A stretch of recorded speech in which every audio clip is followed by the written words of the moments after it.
Ya, selamat malam pemirsa, Pak Saudara. Kembali kita di episode yang keempat ini. Malam ini agak berat karena saya berhadapan dengan komunitas ataupun masa saya sendiri yang ya agak unik. Kalau kita mau kasih judul ya mungkin Sabu versus Rajua. Tapi untuk para tamu malam hari ini supaya tetap memperhatikan ada Pulau Dana yang sebenarnya masuk dalam potensi klaster sabu juga. Nanti dibahas secara perlahan. Tamu saya malam hari ini sekali lagi masih orang-orang di seputar komunitas Nusantara kecil, sejalan dengan maksud atau nafsu besar dari Nusantara Project Podcast ini. Satu proyek dari Nusantara kecil untuk mau memberi sesuatu untuk berkontribusi dalam Nusantara yang lebih besar. Jadi mudah-mudahan secara perlahan Bapak, Mama, pemirsa, Bapak Saudara semua, dan semua komunitas Nusantara kecil bisa membedakan antara beberapa konten yang ada. Sejarah podcast saya tidak bercerita banyak lagi. Kira-kira ada beberapa pembeda dari beberapa konten ataupun entertain yang ada, supaya kita bisa memahami bahwa semua hal besar berawal dari kecil. Oke, kembali saya perkenalkan tamu saya yang di sebelah kanan ini. Ada Pak Ketua Stikes Nusantara Kupang, ya, Bapak Markus Kore. Ya, saya harap dimaklumi karena ini bukan konten formal, sehingga banyak saya tidak sebutkan gelar. Ya, cuman saya sampaikan saja ya, beliau ini kandidat doktor, ya, yang sekarang memang menjabat resmi sebagai Ketua Stikes Nusantara Kupang. Selamat malam Pak Markus. Ya, Pak, di sebelahnya ada Bapak, kalau saya panggil Opa, ya, Good apa Pak? Goodrich Hayat Paji. Oh, Hayat Paji. Ya, beliau adalah salah satu dosen Stikes Nusantara, dosen tetap dan juga sebagai pembantu ketua 4. Track record beliau ini panjang di dunia pendidikan. Sudah berganti beberapa kampus, tapi satu kontribusi besar beliau di dunia pendidikan yang belum banyak tahu, beliau terlibat aktif dalam proses pendidikan bahasa dan budaya yang mau dibilang salah satu pejuang yang belum banyak yang tahu bahwa beliau dari PGRI sempat menjadi pembantu rektor juga, ya, tapi karena idealis beliau, dan saya ingatkan beliau adalah generasi operator pangkalan data pertama untuk pangkalan data pertama Indonesia. Ya, jadi grupnya penguasaan beliau terhadap yang sekarang menjadi bagian dari pembelajaran online digital ini, beliau salah satu yang terlibat proaktif. Ya, oke, selamat malam Selamat Ah, malam, Pak. tapi kehadiran beliau berdua pada malam hari ini bukan dalam konteks education murni atau dalam materi perguruan tinggi, tapi dalam obrolan santai mewakili komunitas Nusantara kecil tadi, yang banyak yang tidak tahu. Beliau berdua ini mewakili komunitas masyarakat Rai Jua. Ya. Ya, jadi kalau mau dibilang berdua ini bukan orang Sabu. Malah saya yang mewakili Sabu besar. Ya, karena orang tua saya asli Seba. Ya, tapi karena perkembangan ini dan seperti yang episode 3 tadi, saya minta maaf ke anak-anak saya karena mereka mengalir darah Sabu, tapi bercerita Sabu pun mereka hanya dari Google saja. Ya, bahkan kesulitan mereka bercerita, apalagi dukungan muatan lokal dari kurikulum juga. Khusus NTT ini memang agak kesulitan. Dan malah kalau saya simpulkan yang berhasil di dataran Flores. Ya, mampu mengedukasi dengan baik terhadap budaya Flores. Tapi it's okay lah. Ya, karena nanti tantangan terbesar kita ke depan. Ya, jadi sekali lagi selamat malam Pak Markus dan Pak Opa. Bukan saya minta untuk berjuang masalah rajua, tidak. Tapi kita omong yang enteng-enteng demi merubah hal kecil supaya bisa menjadi perbaikan untuk sesuatu yang lebih besar. Sedangkan di kiri saya kembali terpaksa kita hadirkan juru bicara dari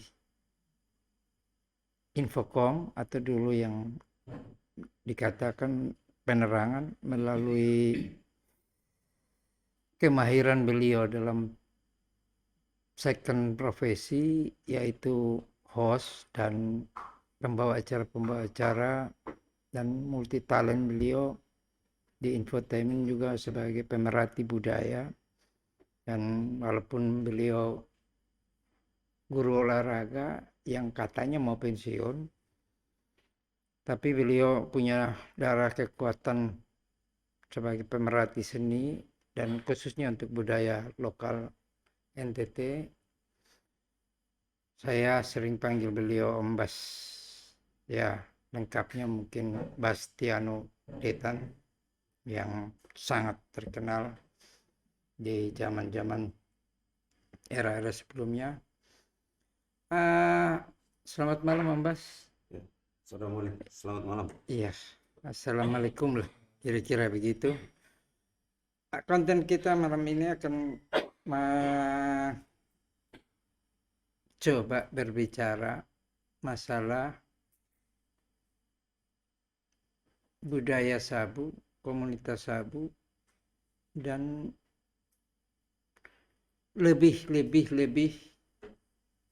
dari masyarakat Kabupaten Sabu Rajua. Saya mungkin mulai dari Pak Opa. Sebenarnya masih ada satu pulau yang tidak terakomodir di penamaan Sabu, yang katanya yang saya baca dari beberapa informasi, Pulau Dana. Sebenarnya bukan Pulau Dana saja, ada pulau satu lagi namanya Pulau Kelara. Jadi ada dua pulau yang tidak masuk di Penamaan. Iya. Oh, Penamaan. apa mungkin karena dua pulau ini kurang memberi kontribusi seperti Rajua? Rajua ini kan pulau juga. Iya.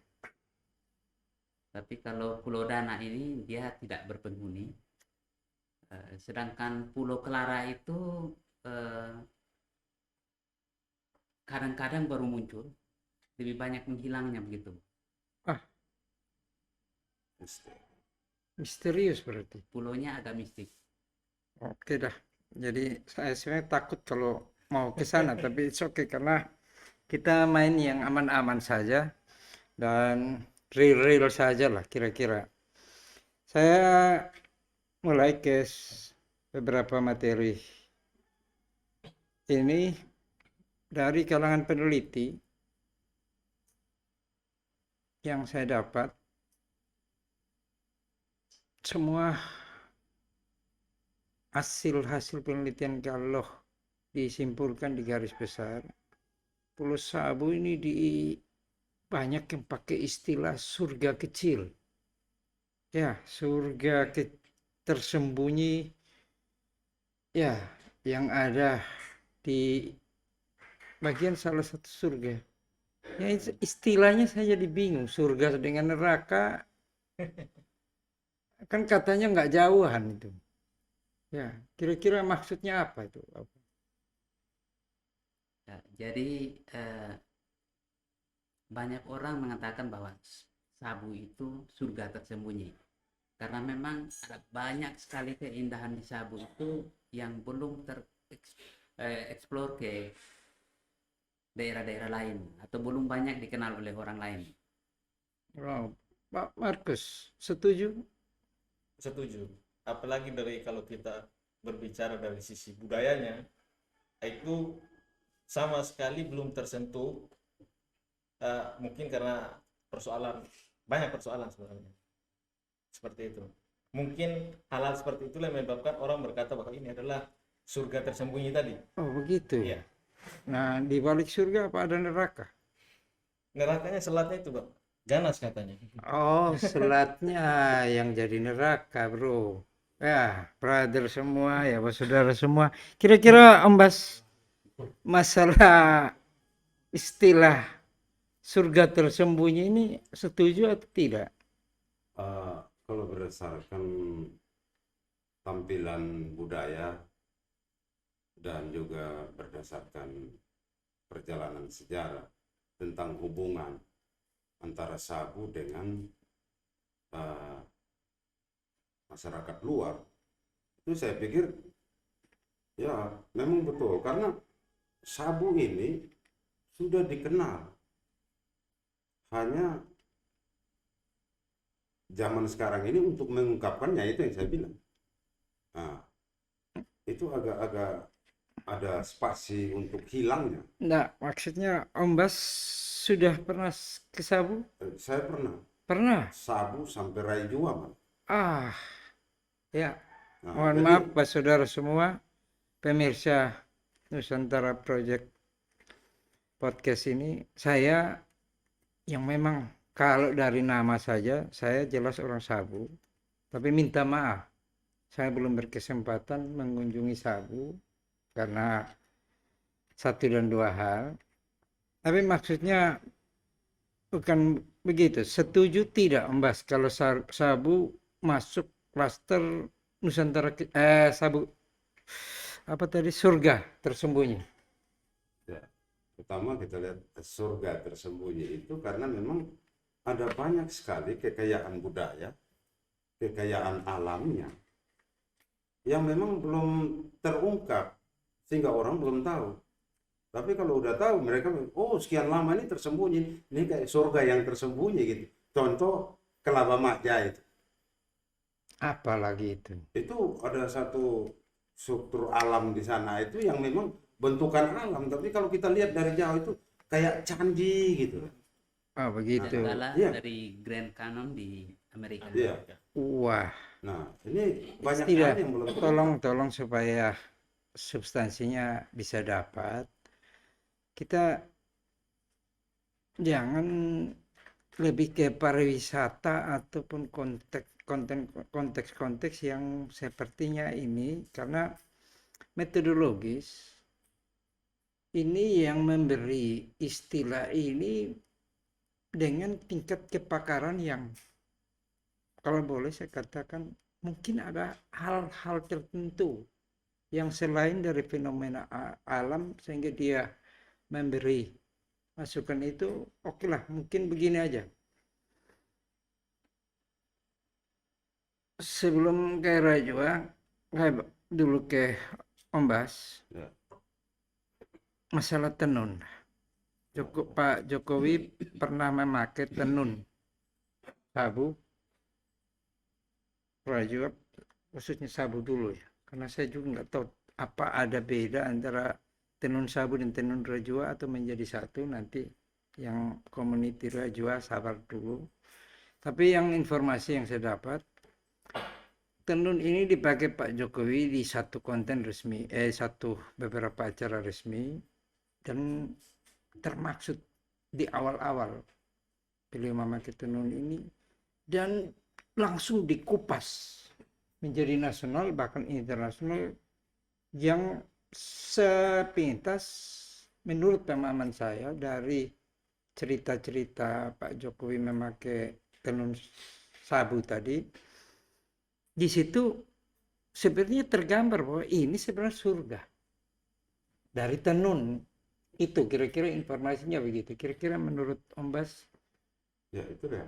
Jadi kita lihat bahwa kebudayaan orang Sabu itu memang dari dulu sudah, bukan kita bicara terlalu memuji atau merendahkan suku yang lain. Tapi Anda maksudnya kalau ke tenun, itu, Pak ya. tenunan itu bayangkan itu ya. Kalau membatik saja orang kagum. Padahal batik itu kan cuman sekarang ini tinggal di apa ya, bantuan alat ini. Tapi bagaimana dia merajut satu-satu helai benang itu menjadi satu lembar, itu prosesnya panjang dan memang sulit, tapi mereka sanggup melakukannya dengan memunculkan ciri khas khusus dari tiap kelompok masyarakat, entah itu kesukuannya atau ini. Nah, Orang lihat bisa tahu. begini Om Bas, begini. Hubungan tenun dengan surga kecil itu menurut tulisan-tulisan yang ada di media itu pada waktu Jokowi pakai sedikitnya banyak terungkap dari tenun yang dipakai. Kalau nggak salah itu motifnya yang saya baca ada bunga mawar dengan benang merah, benang emas, yang sehingga begitu mereka langsung hubungkan menjadi surga kecil. Kira-kira ada nggak hubungan? Ya, ini ungkapan tiap orang. Yang jelas, surga itu semua orang senang. Nah, ini menggambarkan bahwa di dalam sabu itu ada banyak kekayaan-kekayaan yang belum terungkap, sehingga mereka merasa bangga sekali bahwa ini ternyata sekian lama terungkap, baru orang tahu, oh tenunan ini, oh ini dari sabu. Dan dia sangat memikat sekali. Memikat sekali. Ya, kalau semua tenun yang memikat, tapi yang mungkin kaula muda ataupun banyak dari orang-orang yang tidak paham, kenapa harus bergambar mawar? Padahal setahu saya di bunga mawar di sabu hampir susah juga ada. Bukan kurang aja, tapi satu bentuk perlambang kasih sayang dan seterusnya, yang kenapa sampai bunga mawar. iya. Saya pernah ketemu Begitu. seorang Ya. tua ya, itu di sabu Mesara. Saya bertanya tentang itu dengan bahasa Indonesianya yang patah-patah, dia katakan itu mendalam sekali. Salah satu yang dia ungkap itu adalah ini cara bagaimana orang merebut satu kesejahteraan. Ya, kalau ingin mawar yang harum, jangan takut ketusuk duri. Terus yang masalah dengan benang gold itu, Ya, benang gold itu mungkin ya, saya tidak tahu ya. Tapi kalau yang aslinya dulu mungkin belum ada. begitu. Benang gold ini setelah ada itu, mereka variasi ya warna kuningnya itu dengan benang emas itu. Jangan-jangan di sabu ada emas. Ya, belum terungkap, itu yang saya bilang. Oh begitu. Karena sekian lama kita hanya melihat seolah-olah Indonesia Timur ini batu karang. Tapi di balik batu itu orang belum tahu sebab pemberian nama terhadap satu tempat. Kalau eh, tradisi orang Sabu, termasuk orang NTT ini, berdasarkan kandungan isi kekayaan yang ada di dalam. Contoh, fatu metan, Nah, fatu mutin, fatu mean. nah, Fatu itu batu, mean itu merah, mutin itu putih, hitam. Nah, itu tehel semua di dalam. Apa? Keramik apa itu? jadi Ya, kira-kira ada hubungan tadi tenun dengan corak gambar begitu ya, dengan itu sehingga banyak ya. peneliti Karena yang salah satu memberi masalah kita di sekian suku Indonesia ini kan hanya ada 4 suku saja yang punya huruf. Nah, yang lain ini tidak, termasuk orang Sabu. Jadi budaya untuk mengungkapkan sesuatu dia lewat tutur dan simbol. Nah, simbol-simbol ini dia masukkan di dalam tenunan itu. Jadi setiap corak, ya, setiap ada lingkaran ke, ada bentuk sabit ke, ada bentuk mawar ke, ya, itu punya arti. oke. Nah, seperti yang diungkapkan tadi, kalau ingin mawar yang harum, jangan takut ketusuk duri. Luar Ya. biasa. Artinya jangan takut risikonya. Saran akhirnya harus kita miliki mawar. Wah, Ya, itu. luar biasa. Memang tidak salah dulu Departemen Penerangan ya atau instansi penerangan NTT memilih membahas. Saya geser sedikit membahasnya ke Pak Opa dan Pak Markus. Kira-kira sama tidak tenun sabu besar dengan tenun raijua? Kalau menyangkut tenunannya, alat yang digunakan itu sama persis, Sama. tidak beda. Hanya saja untuk motifnya, jangankan untuk sabu besar dengan raijua. Untuk di sabu saja, itu setiap klan itu berbeda-beda. Setiap klien itu maksudnya setiap Eh, kecamatan. Jadi kalau dalam sejarahnya, orang Sabu itu sebenarnya tidak pernah dia patrilineal atau matrilineal. Dua-dua berjalan. Jadi laki-laki itu diturunkan berdasarkan turunan laki-laki, perempuan juga mengikuti garis keturunan perempuan. Wah, ini saya baru dengar. Jadi dia tidak benar patrilineal dan tidak juga matrilineal. Dua-duanya berjalan. Jadi anak perempuan itu dia mewarisi harta dari ibunya, sedangkan laki-laki itu dari bapaknya, gitu. Oh, Jadi ya, artinya nanti sehingga kita kalau masuk terlalu dalam, enggak maksudnya sehingga artinya dalam motif tadi dulu di Sabu itu ada dua rumpun besar, namanya Hubi Ae dan Hubi Iki. Ini dari dua kakak beradik.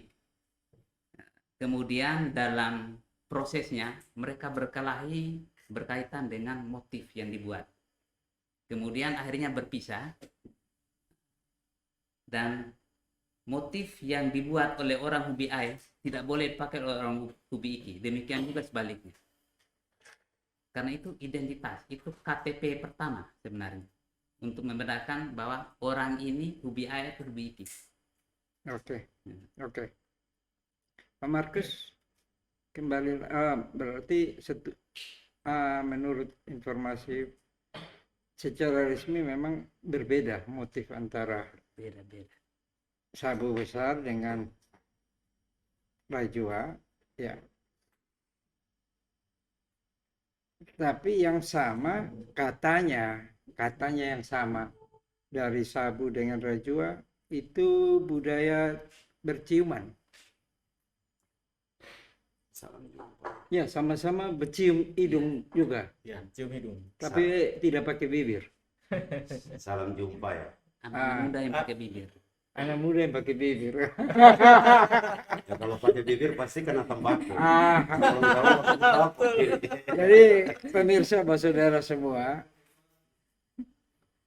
hal yang sama dari sabu, orang sabu istilahnya sabu besar ya, kalau Iya. daratan sabu dari tradisi berciuman yang sadar tidak sadar kalau memperhatikan regulasi ke depan berpotensi melanggar undang-undang. Bahkan secara eksplisit itu sudah masuk kalau salah sasaran, salah ciuman ya bisa masuk di kategori melanggar undang-undang Pornografi. pornografi. Nah, ini kira-kira tanggapan mewakili komunitas sabu dan rajua ini bagaimana? Kalau berbicara masalah cium hidung, mungkin filosofinya, ah, saya mewakili yang muda-muda dari Ya. sabu begitu. Mungkin secara filosofi saya tidak terlalu tahu karena minimnya literatur. Tetapi saya akan melihat dari pengamatan saya sebagai orang muda begitu. Ya. Cium hidung itu dipakai sebagai pertama lambang perdamaian. Berulang-ulang kasus-kasus besar perselisihan antara orang sabu itu diselesaikannya dengan cium hidung. Berdebat sepanjang hari, sepanjang malam, sepanjang minggu. Kalau yang namanya perdebatan tidak pernah berakhir, diakhiri dengan cium hidung pertama. Yang kedua adalah sambutan selamat datang kepada orang yang baru, misalnya tamu atau apa, kita sambutnya dengan cium hidung. Kalau tidak cium hidung, berarti kita belum menyambut tamu tersebut. Ya, ya. Yang ketiga itu, kalau dari pengamatan kami itu sebagai sebuah kerinduan gitu. Misalnya saya merantau jauh, pulang ke kampung misalnya, itu setiap orang yang ditemui pasti dicium hidungnya. Seperti itu. Kalau dikaitkan dengan konteks pornografi, kita berbicara niat dulu. Ya, ya. Motif dulu. Motif ya. Motif dulu. Itu mungkin harus di-clearkan. Jadi mungkin itu bahasa tubuh. Ya. Jadi ciuman itu bukan satu gejolak biologis, Ya. tapi itu satu ungkapan. Kalau ada kesepakatan, dia senang berakhir dengan ciuman. Ciuman juga bisa jadi pelepas rindu. Ciuman juga bisa berarti menyetujui akan sesuatu. Nah, ini atau perdamaian. Tahan dulu, Ya. Mas. Pak Opa, kalau tidak salah Pak Opa ini juga dari bahasa Indonesia. Ya, salah satu dosen bahasa Indonesia dan memang spesialis keilmuan liniernya dengan bahasa cukup tinggi dari Pak Opa begini. Dalam satu struktur bahasa yang membentuk komunikasi, ini bahasa verbalnya berciuman juga, kira-kira definisi yang pas untuk mengklasterkan ciuman orang sabu itu ke dalam konten bahasa Indonesia itu lebih pas pakai istilah apa sih? Kalau menurut saya lebih pas sebagai ungkapan kasih sayang. Kasih sayang. Ciuman orang sabu itu sebagai ungkapan kasih sayang. Karena pada saat orang mencium itu tidak ada lagi pangkat dan kedudukan di situ. Karena pada saat dia cium orang yang rendah, dia pasti akan menunduk dan harus mencium. Akhirnya di situ kesetaraan terjadi. Boleh coba Pak Markus, kira-kira ada satu apa yang membentuk definisi operasional variabel dari ciuman? Kalau ini menurut hemat saya, ciumannya orang sabu itu adalah ciuman seperti tadi, mengungkapkan berbagai rasa, ungkapan rasa. Di situ menetarkan segala sesuatu. Ciuman sabu itu singkatnya, ciuman sabu itulah ciuman yang untuk menetarkan segala sesuatu yang tidak seimbang. Pembas kira-kira? Ya, itu seperti saya bilang tadi. Jadi kalau khusus orang sabu, budaya cium itu sudah dari nenek moyang, sehingga kalau dibilang besok-besok undang-undang tentang pornografi apa katakan tadi itu lahir sesudah berabad-abad ada ciuman ini. Nah, bagaimana kita menghilangkan tradisi adat istiadat? Ya, nah itu jadi saya tetap berbasis ilmiah. Tapi Ya. mungkin ada satu hal barangkali yang perlu digarisbawahi. Ya. Respon pemerintah Sabu sendiri terhadap undang-undang pornografi itu yang berpotensi ada cium ini bisa dilarang. Ya, mudah-mudahan. Responnya seperti apa? Ya, Itu mudah-mudahan yang dari perlu konten ini, seperti bagaimana kita sampaikan tadi, dari Nusantara Project Podcast ini, hal-hal dari Nusantara kecil ini bisa memberi dampak atau memberi sesuatu kepada Nusantara besar. Tapi saya tetap berbasis penelitian, karena penelitian yang fair itu memang sebaiknya hasil simpulan dari peneliti luar. Ya, kalau peneliti orang Sabu, orang Rajua, teliti Sabu dan Rajua, masih masuk subjektivitas yang tinggi. Ya, mohon maaf, tapi begini, dari Pak Jokowi memakai tenun tadi, yang terekspos masuk di dalam kategori simpulan besar ada bunga mawar, ada benang yang berwarna kuning atau yang diistilahkan gold, ya, dan lain-lain lah. Ada topi, ada ikat pinggang, segala macam.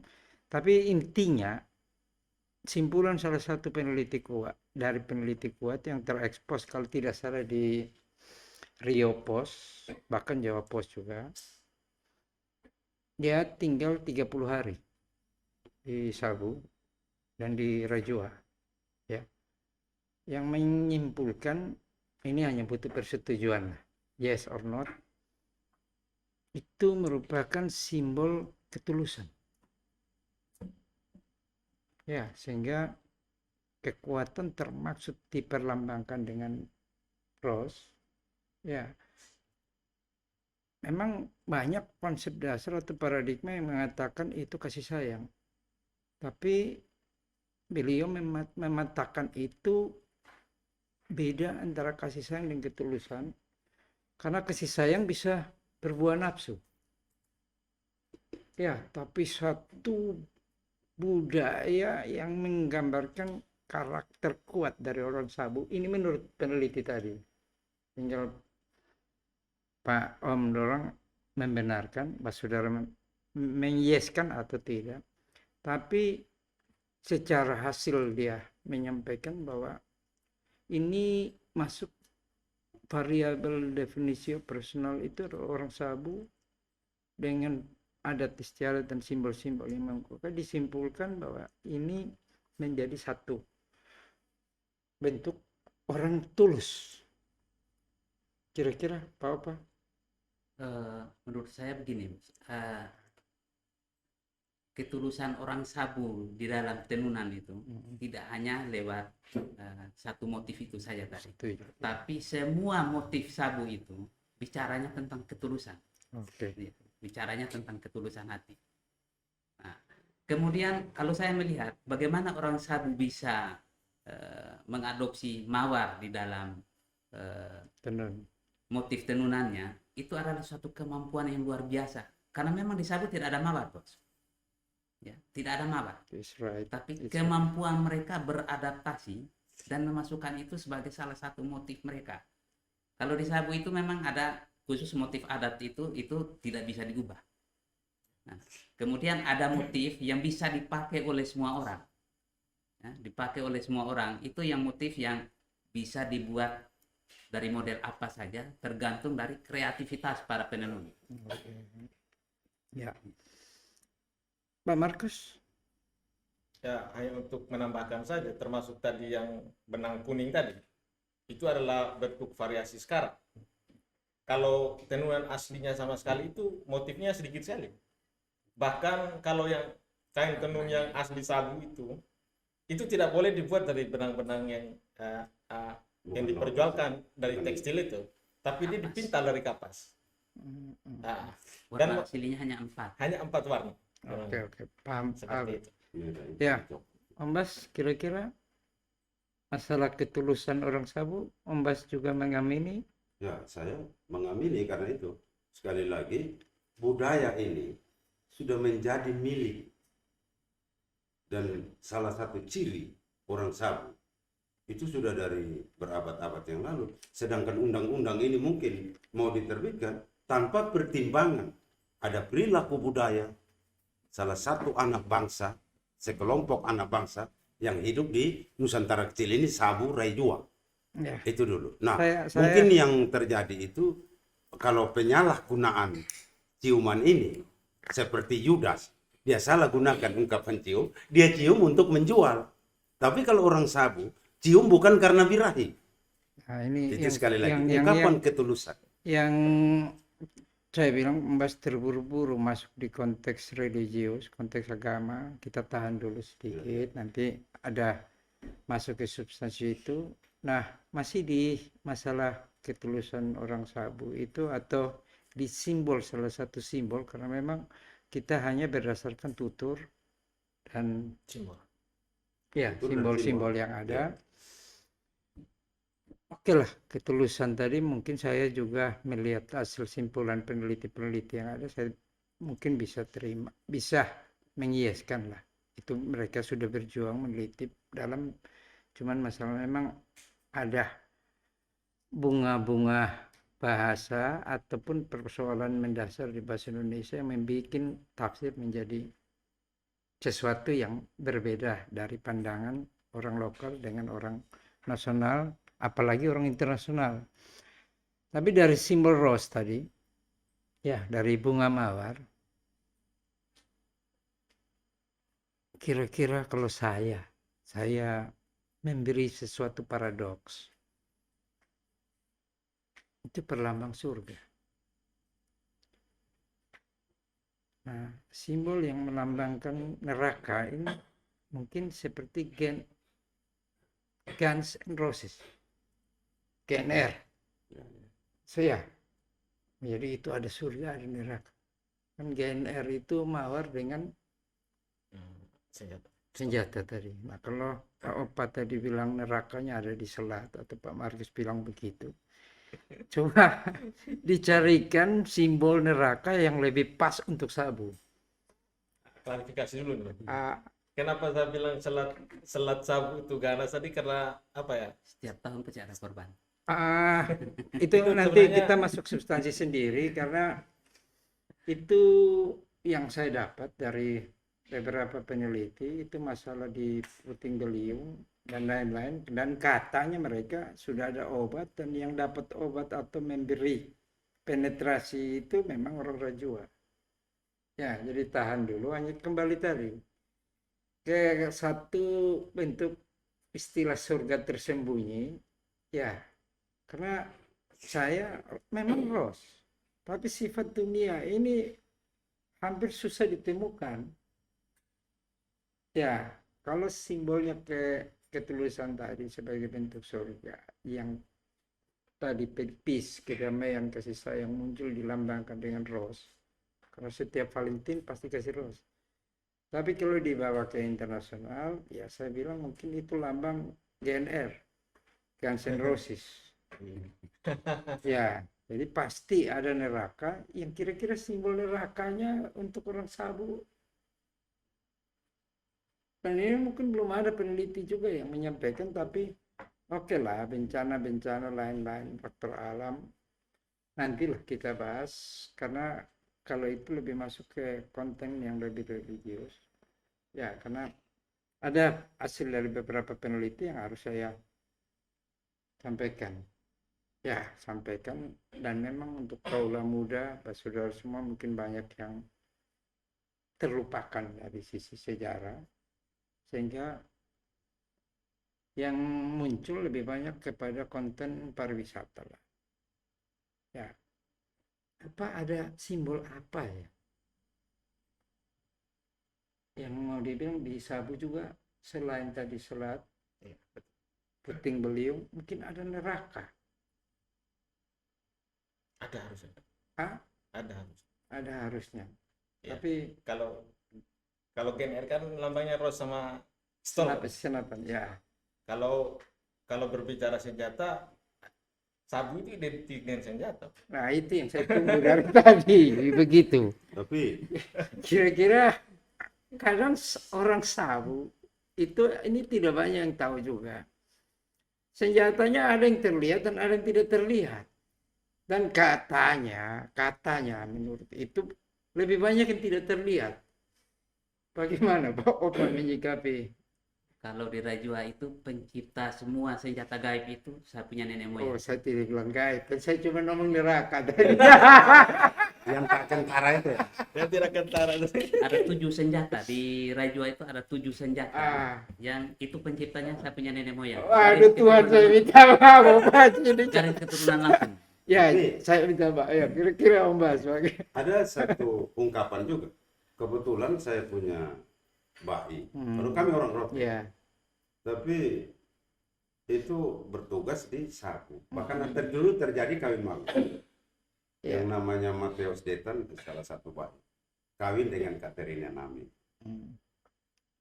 Nah, terus itu. Jadi ada ungkapan-ungkapan bahwa kalau saya pernah dapat pisau sabu. Ya, ya, ya. Dia bilang ini, pegang ini.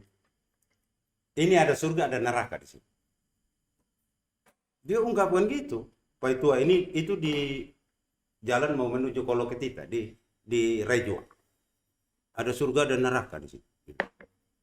Jadi orang Sabu itu atau orang Rote sama. Mereka punya simbol itu. Simbol kejantanan itu pasti ada tukdinya. Kalau orang Rote harus ada dopenya. Nah, dia bilang ini di sini ada surga dan neraka. Kalau lu ambil iris tua, dapat berkat, lu masak jadi gula. Itu bisa jadi surga.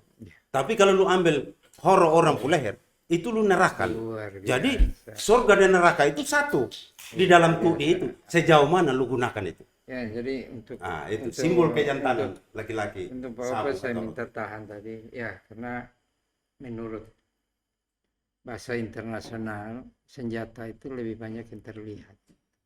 Ya, tapi kalau senjata yang tidak terlihat ya mohon kita tahan sedikit itu biar dia masuk di substansi yang pas lah. Ya. Oke lah. Ya, jadi kira-kira pisau lah simbol satu terlambang terhadap kekerasan, neraka, dan setuju saya Surga dan neraka itu ada di situ. surga dan neraka yang silakan anak muda, kaula muda melihat ini dari perspektif yang positif dan satu budaya yang besar. Mau dibilang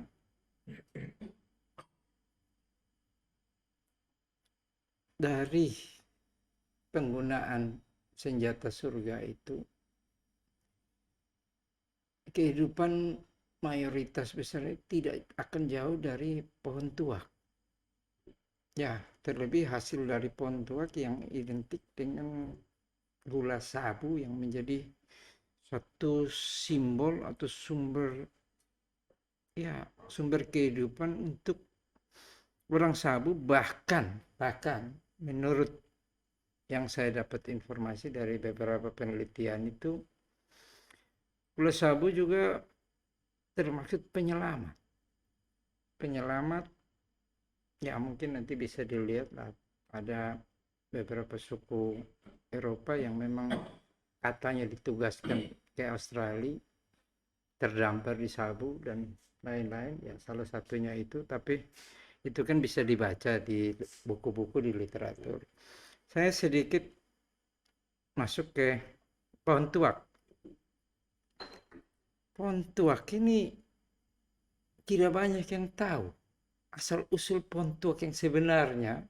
Apa bibitnya? Ada orang Eropa yang bawa atau dari orang India bawa, seperti sejarahnya sabu, kok tiba-tiba menjadi suatu kekuatan untuk orang Sabu di dalam kelangsungan kehidupan. Kira-kira bagaimana Pak Opa? Bagi orang Sabu, pohon tuak itu sakral. Orang Barat yang pernah meneliti tentang pohon tuak di Sabu itu salah satunya James J. Fox. Iya. Dia meneliti selain di Sabu juga di Rote dan Timur. Dan dia dulu tinggal lama sekali di Kupang sini. Tinggal lama sampai jadi dosen tamu di undangan. Paham saya, iya. Oke. Di balik apa yang ditulis oleh Fox itu ada banyak hal sebenarnya yang belum sempat terungkap di situ. Ada legenda besar yang berkaitan dengan pohon lontar ini. Ya. Dan itu sakral. Dan dalam kehidupan orang Sabu, pohon lontar ini tidak boleh ditanam. Kalau ditanam, konsekuensinya besar sekali. Itu luar biasa. Konsekuensinya besar sekali. Luar biasa. Ini banyak yang tidak tahu dia punya ini. Ceritanya, katanya, pohon tuak yang baik itu dia awal mula katanya yang saya dapat dari beberapa literatur, khususnya dari peneliti itu, dia berasal dari air atau berasal dari laut. Itu kira-kira Tidak. Kalau dalam sejarah orang Sabu itu dibawa dari rumah pulau. Itu dalam kepercayaan orang Sabu. Yang membawanya itu anak dari Rai Ae, dan dialah orang pertama yang menjadi petani yang menyadap lontar. Itu turunan kelima dari Ki Gagos. nah, sebaiknya saya jangan teruskan karena sebaiknya kita, yang penting kita paham ya. Takutnya nanti kalau PT Nusa Lontar keluar membahas tersinggung. Ya, tapi biar pembahasan kita, yang penting intinya bagi orang Sabu, pohon lontar ini mempunyai suatu simbol yang ya kekuatan yang dipercayai kesakralannya luar biasa. Ya, tapi kalau diteliti ke pulau-pulau atau suku-suku yang lain, kira-kira juga terjemahan sama. Ya, terjemahan sama. Terpaksa saya tidak teruskan pembahasan pohon tuak ini. Ya, karena kalau ditanggapi sepotong-sepotong berpotensi juga besar. Nanti jadi masalah baru. Ya, jadi sebaiknya kita langsung saja. Mungkin tentang pohon tuak tadi. Ah, Bagi orang Rote Sabu, tuak itu bukan sekedar pohon liar yang tumbuh sendiri dulu. Tapi pohon lontar atau pohon tuak bagi orang Rote Sabu adalah pohon kehidupan. Pohon kehidupan. Dia hidup dari situ. Bikin rumah pun dari situ, Ya, Pak. betul. Bahkan dia mati pun dulu. Petinya itu dipakai pohon lontar. Ya. Jadi pohon lontar bagi orang Rote Sabu itu pohon kehidupan. artinya saya tidak teruskan masalah pohon tuak. Saya sebaiknya teruskan masalah hasil pohon tuak. Nah. Yang dibilang gula sabu. Ini menarik. Karena semua tadi selain tutur memang ini simbol-simbol yang butuh terjemahan oleh sejarawan atau budayawan yang ini memang banyak yang berlari sendiri-sendiri dan butuh sudut tengah. Sadar tidak sadar, kenapa gula sabu lebih kental dari gula air? Saya tidak bilang gula rote karena nanti ya. Enggak, memang Karena di Jawa pun juga gula air ada. Ya, enggak, biar Om Basken jawab.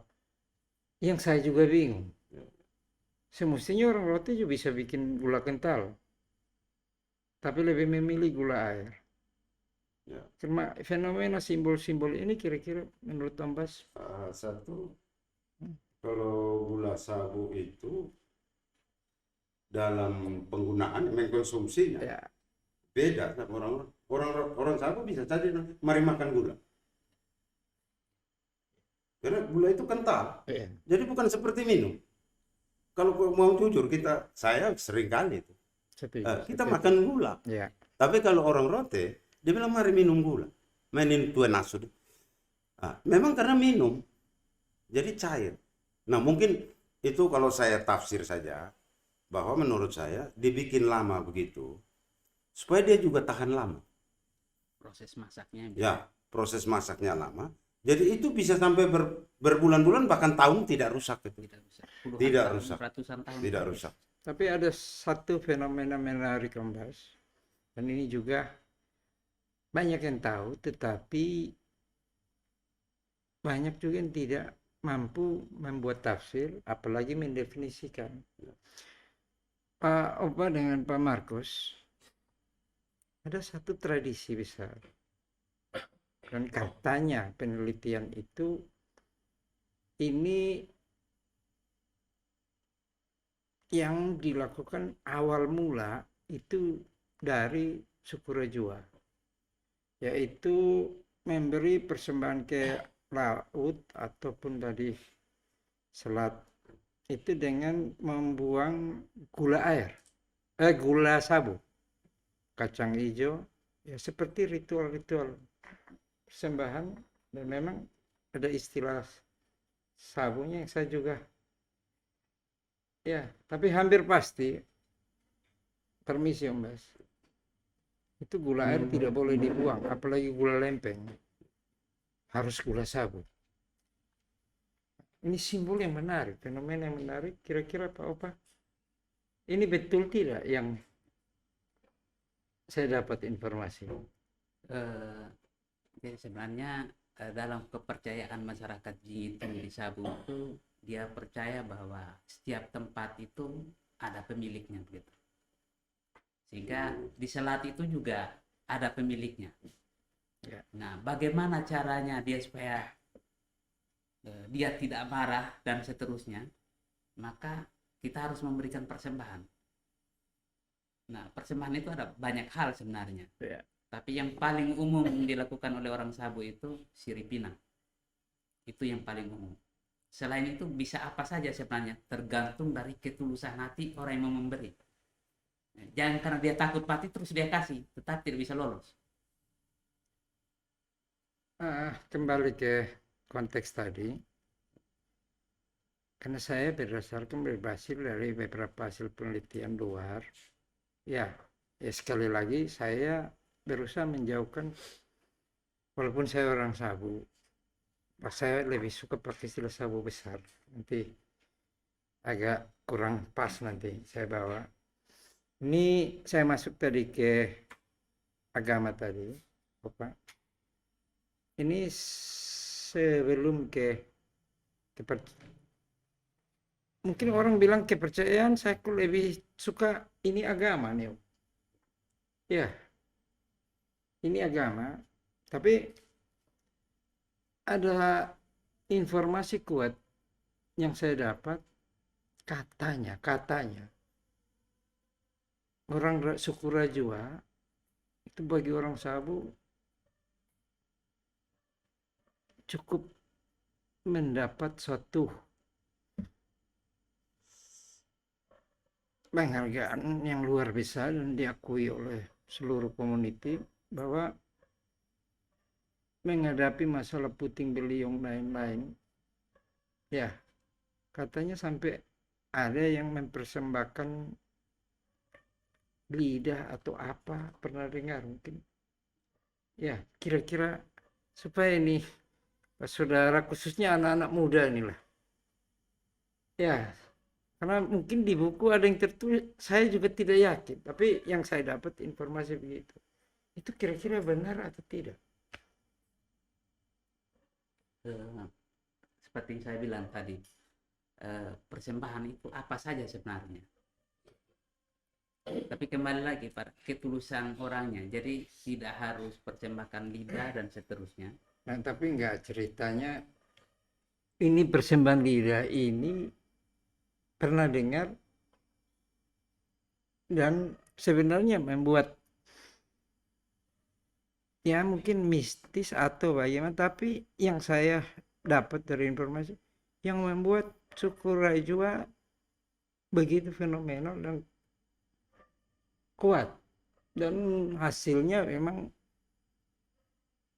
katanya cukup mujarab lah untuk masalah bencana lain-lain. Ini masih di luar konten kepercayaan tadi, agama tadi ya.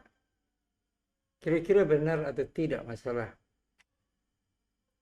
adalah ya dari salah satu leluhur nenek moyang dari Rajua yang mampu melakukan itu. Sebenarnya ada banyak peristiwa itu, bukan hanya satu peristiwa saja. Ada banyak Oke, peristiwa yes, baik. sebenarnya. Ya, Ada banyak peristiwa. Termasuk pada saat membangun rumah adat saya juga itu bunuh orang di situ, Pak. Di Selat itu. Makanya sekarang ini saya jadi agak khawatir. Kalau rumah adat itu hancur, saya membangunnya pasti susah. Karena saya harus, dan orangnya itu orang yang sementara hamil, bukan orang-orang biasa, perempuan yang sementara hamil. oke, ya, supaya jangan jadi terus terlalu ini.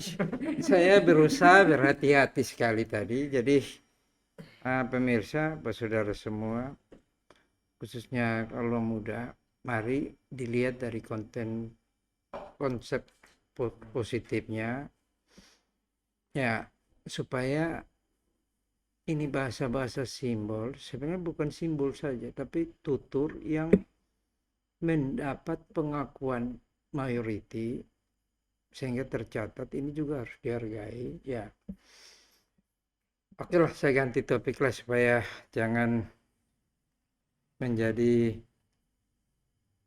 ya memang agak berat dan sulit untuk anak muda pahami.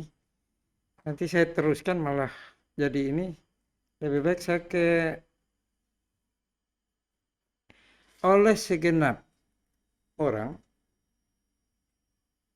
dan memang dari regulasi juga masih menggunakan istilah kepercayaan apa jingit tiu, bukan tiu yang di Semau ya, bukan ya, jingit tiu ini oleh beberapa peneliti bahkan pernah tercatat di awal pemekaran. Ini dia bukan masuk kepercayaan, tapi resmi dia masuk agama oleh Pemkap Sabu di awal mula pemekaran. Dan sebenarnya kira-kira dia ini kepercayaan atau agama sebenarnya? Kalau bagi orang Sabu itu agama. Tidak usah takut, Bagi artinya orang Sabu itu agama. iya, memang dari semua penelitian yang saya coba pelajari, ini fenomena bahwa ini oleh segenap orang dibilang kepercayaan, tapi dari hasil-hasil penelitian semua juga hampir memasukkan dia sebagai agama. Kira-kira Om Bas? Ya, jadi begini ya, kita mengenal agama itu satu bentuk hubungan yang mengatur hubungan antara manusia dan penciptanya. Jangan kita anggap kalau di Sumba ada Merapu, di Rote ada Halai, di Sabu ada Jingitiu. Praktek mereka itu bukan menyembah berhala sebenarnya, tapi itu satu bentuk ritual yang betul-betul ungkapan untuk mengakui adanya satu zat pencipta, satu kekuatan. Nah, ini yang kadang-kadang orang menganggap agama itu apa, kepercayaan itu apa, orang bingung. Tapi kalau menurut saya, itu satu praktik ungkapan kehidupan itu, seseorang atau sekelompok orang itu untuk betul-betul dijalankan. Bahkan kalau saya mau bilang, Pak, kalau ada acara adat di Sabu atau di tempat-tempat yang masih kuat adat istiadatnya, ya contoh Sabu Raijua, itu pasti semua ikut. Itu lebih kuat, Pak. Kalau ke gereja, Pak, hari Minggu apakah semua umat Kristen yang ada di tempat itu umpamanya mereka ke gereja? Tapi kalau bicara adat, Pak, semua turun. Itu sama seperti Hole di Sabu atau Metajen di Bali. Ini Nah, yang itu. saya maksud, Pak Om Bas. Nah, mohon maaf juga ke Pak Saudara, anak-anak muda, untuk tolong dimaklumi. Ya, dari beberapa simpulan budayawan, boleh saya atau simpulkan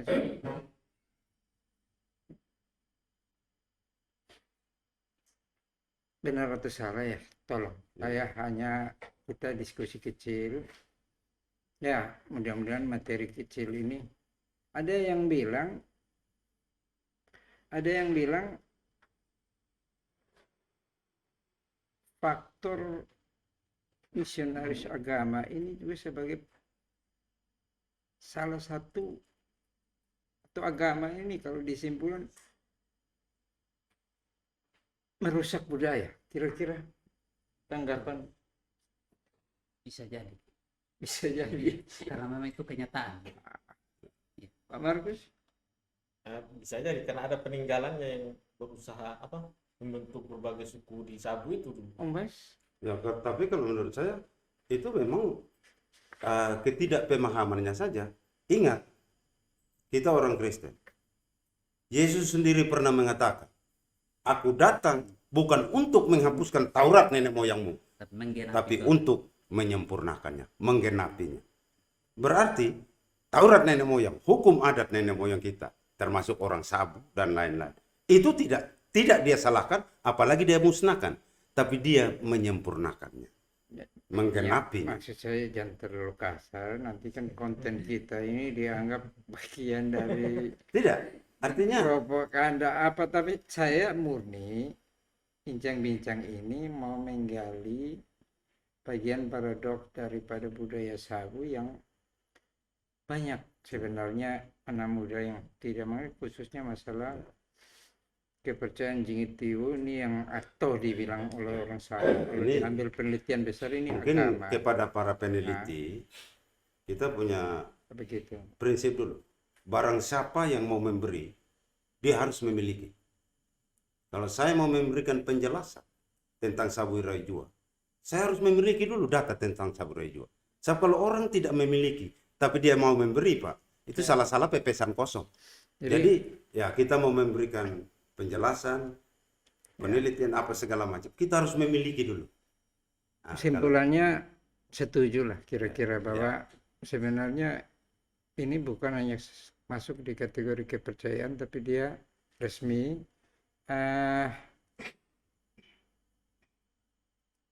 Kalau boleh saya menambahkan mungkin bos, masalah kepercayaan dan agama itu adanya pada kitab suci. Hanya itu saja. Karena orang Jingitiu ini, mereka kan buta huruf, tidak tahu menulis. Understand. Ya. Tidak bisa diakui sebagai suatu agama. Tapi semua penelitian mengakui. Kira-kira begitu. Dan yang kalau tidak salah, pada saat pemekaran, ini tercatat sebagai agama. Ya, buktinya masih ada di buku Pemkab Sabu pertama kali. Ya. Tapi oke lah, masalah yang kertas ini ya mohon ini karena masalah tadi.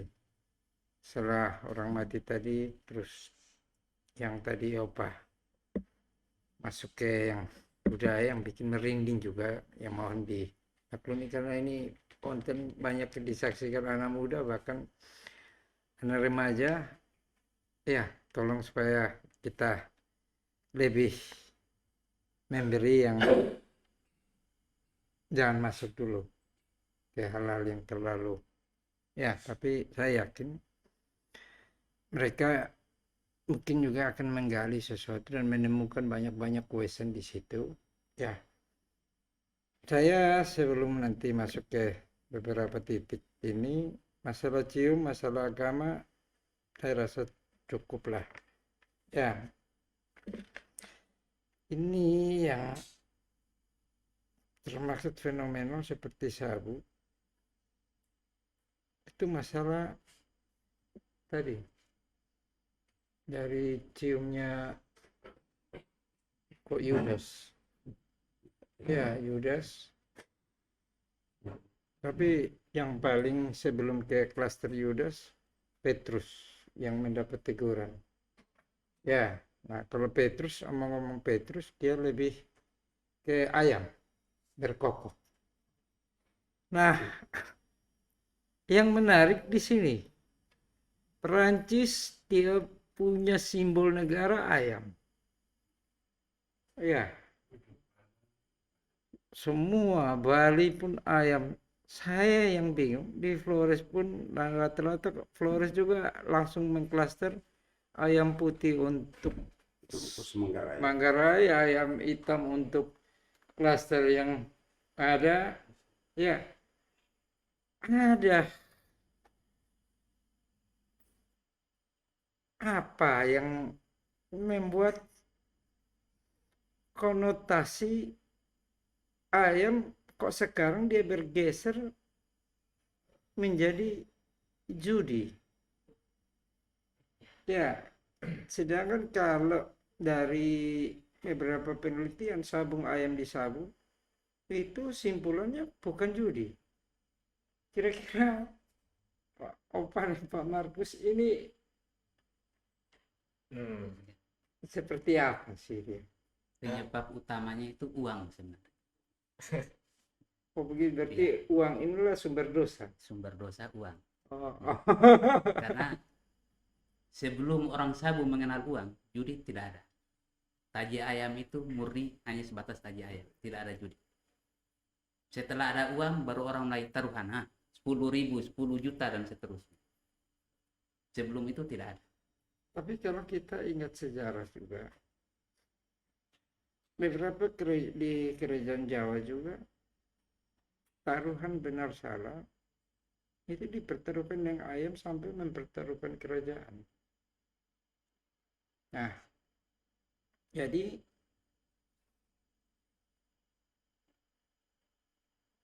tolong jangan diputus dulu, kembali ke processing. Kenapa sabung ayam itu bisa ada? Sabung ayam pertama di Sabu itu terjadi pada waktu pelaksanaan Dakba.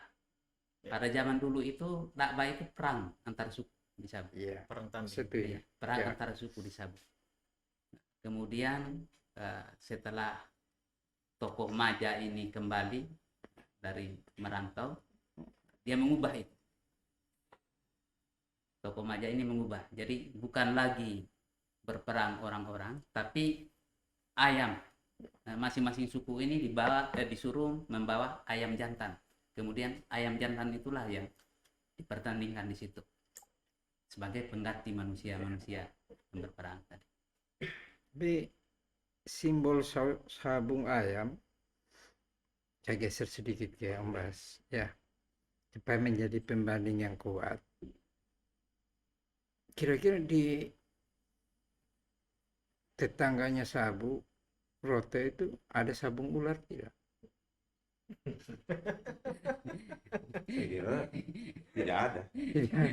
Tapi kenapa simbol ular identik dengan orang Alor, sedangkan ayam identik dengan orang Sabu? Ya karena Bukan orang Alor, orang Rote. jadi memang ayam itu kan kalau kita lihat yang menggunakan simbol ayam, bahkan prinsip filosofi ayam saja itu kan seperti orang katakan kepada Hasanuddin, Iya. inilah ayam jantan dari timur. Iya. Perancis lebih Ya. fantastis. Ayam jantan di sini maksudnya Hmm. ayam jago itu. Hmm.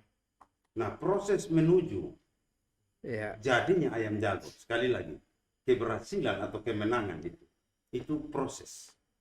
Jadi bagaimana dia mempersiapkan satu bibit ayam yang bagus. Kemudian dia dikasih makan dari kecil, anak ayam itu sampai tenak, sampai besar, itu butuh proses. Jadi memang menggambarkan untuk menciptakan seekor ayam jantan, itu sama dengan melahirkan generasi penerus sebagai pahlawan. Itu simbolnya ada di ayam jantan. Artinya tidak bisa dijelaskan dengan simbol ular. Begitu kita Ya, karena tidak ada hubungannya. lebih pas. Ular itu di surga besar, di Taman Eden. Tapi kalau ini kan surga kecil toh. Iya, Nah, iya, jadi oke dah, tidak oke ada dah. ular-ular Oke besar, dah. nggak ada tuh. Ya, begini maksudnya saya. Tadi apa buat statement sabung ayam dengan uang baru dimasukkan di kategori judi. Tapi kalau mengaca dari dunia olahraga yang paling top itu judi bola, judi pacuan kuda. Ya, ada kesamaan sebenarnya khusus. Saya lebih awalnya ke kuda. Kuda menjadi satu bentuk permainan atau game yang luar biasa. Bahkan di olahraga. Ya, dan memang judi kuda sama judi bola di luar legal.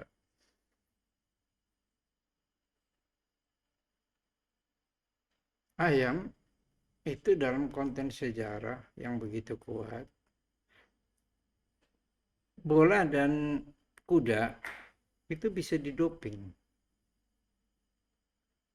Ya, artinya kalau bola sportivitasnya bisa dicemari mafia bola.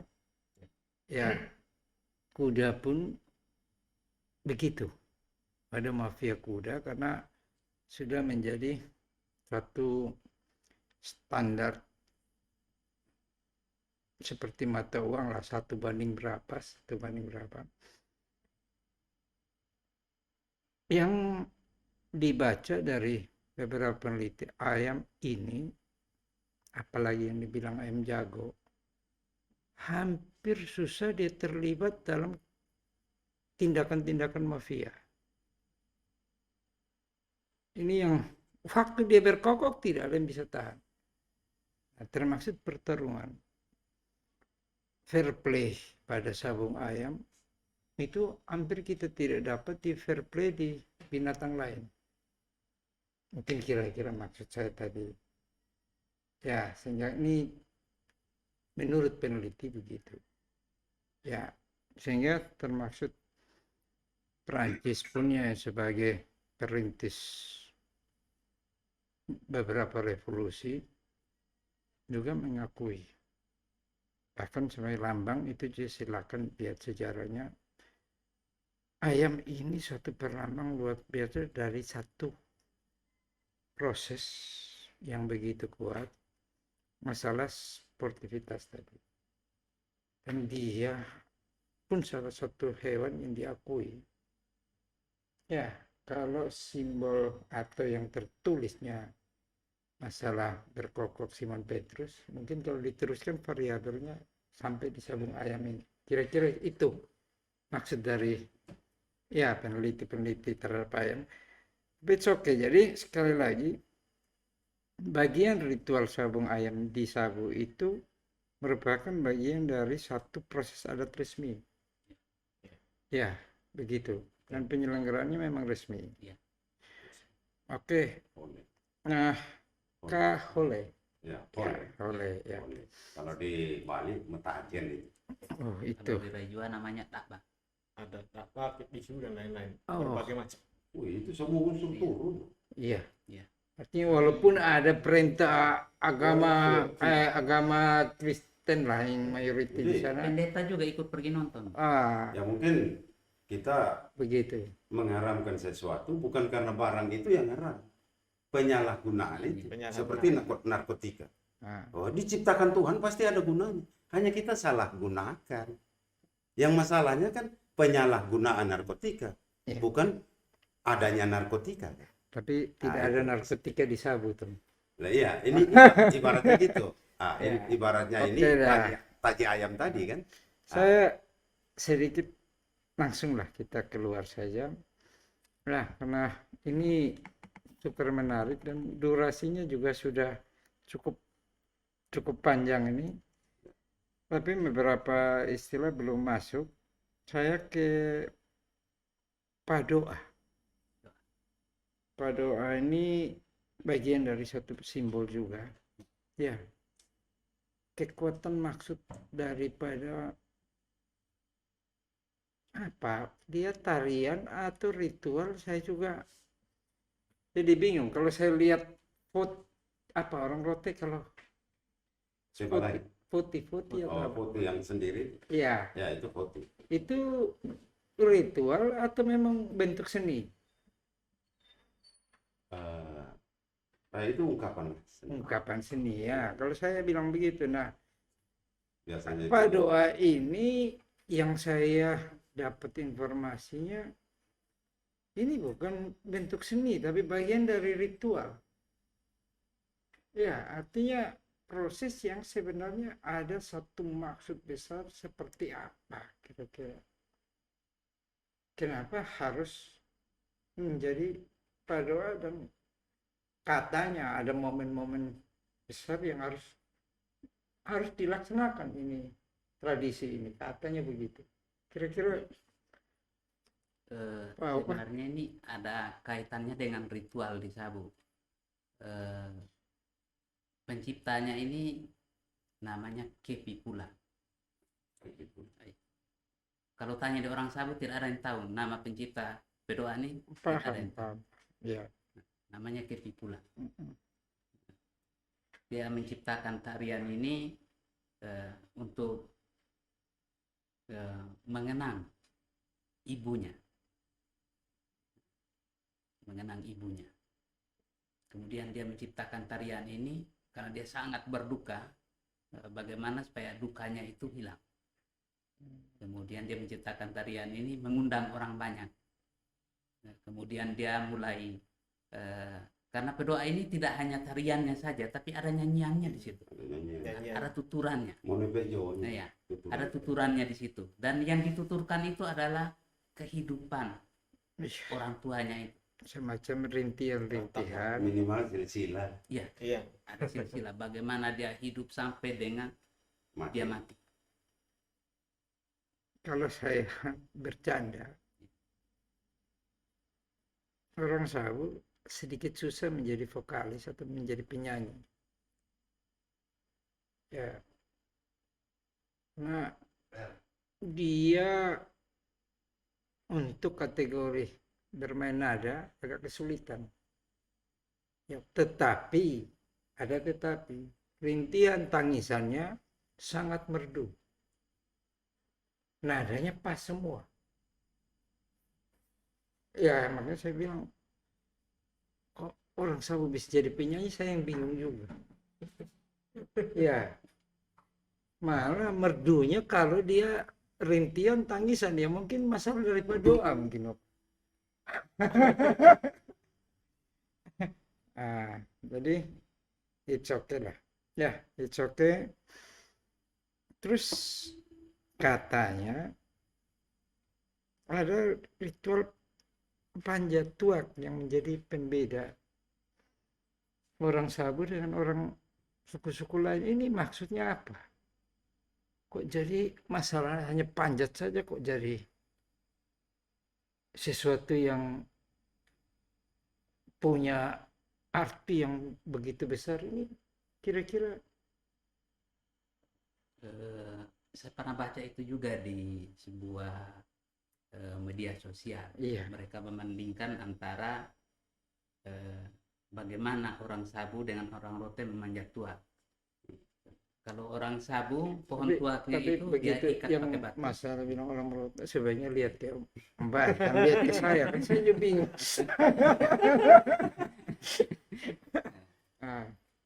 Kalau orang Sabu pohon tuak itu dia ikat dengan batu untuk menjadi kaki, menjadi pijakan untuk dia naik. Atau kalau tidak pakai bambu atau kayu. Tapi kalau katanya orang Rote itu dia potong. Tempat pijakan Sebagai pijakan.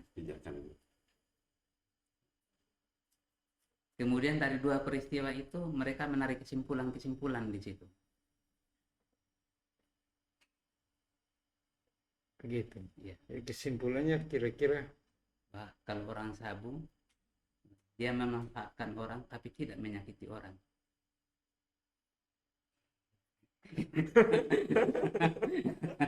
Ombas, Ombas, saya tidak mau mengomentari ini, tapi saya mohon Ombas yang mengomentari. Ini filosofi, Ya, filosofi. nah, Jadi ini ungkapan. Ya, kalau secara budaya itu kita membaca perilaku orang itu kita bisa bentuk. Jadi sekali lagi kalau kita lihat tatap aja tuh, air mukanya itu menceritakan isi hati. Dia punya garis raut di pelupuk mata, dia punya kerut di dahi, menggambarkan dia punya gejolak diri. Dari dia punya kata dan dia punya tindakan, bisa kita tahu siapa dia. Jadi oke. orang sabu itu Ya. sekali lagi, ini orang bilang berhala, bukan berhala. Dia bilang apa? Jangan kita lukai tuak itu.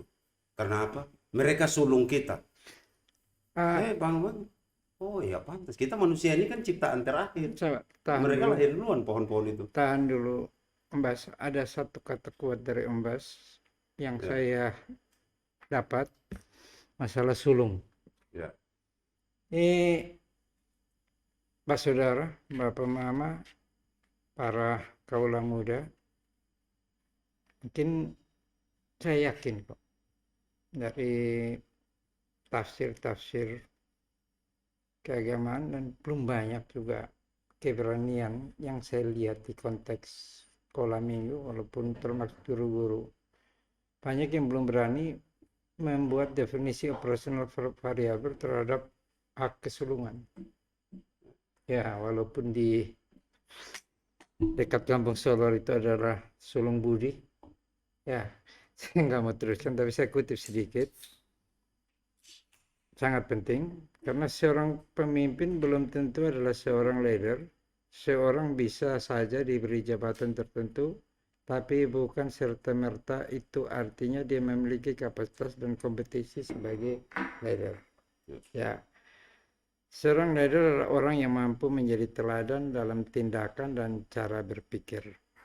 Nah, ini kutipan yang menjadi terusan untuk atau meneruskan dari masalah panjat tuak tadi yang membawa sampai di perbedaan teknikal atau perbedaan tafsir terhadap panjat tuak mungkin sebagai satu bentuk kontribusi.